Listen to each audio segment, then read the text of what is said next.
ইউনূসকে একেবারেই দেখতে পারে না, ওনাকে আওয়ামী লীগ মেনে নেবে না উনি আসলে।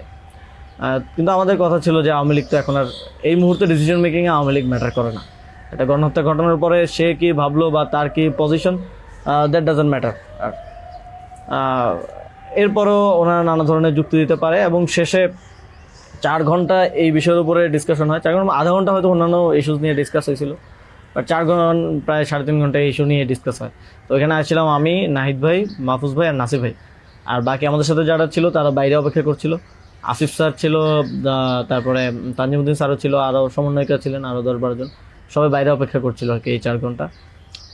তো তারা বারবার 2বার হচ্ছে বিরতি দিয়ে আমাদেরকে আবার ভাবতে বলে আবার চলে যেত, আবার এসে আবারও একই জায়গা থেকে কথা শুরু করতো।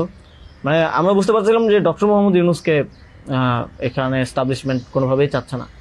আর আমাদের কথা ছিল আমরা ঘোষণা দিয়ে দিছি এবং আমরা এক ধরনের হুমকি সুরে সেখানে বলি যে যদি এটা রাষ্ট্রীয়ভাবে না হয়,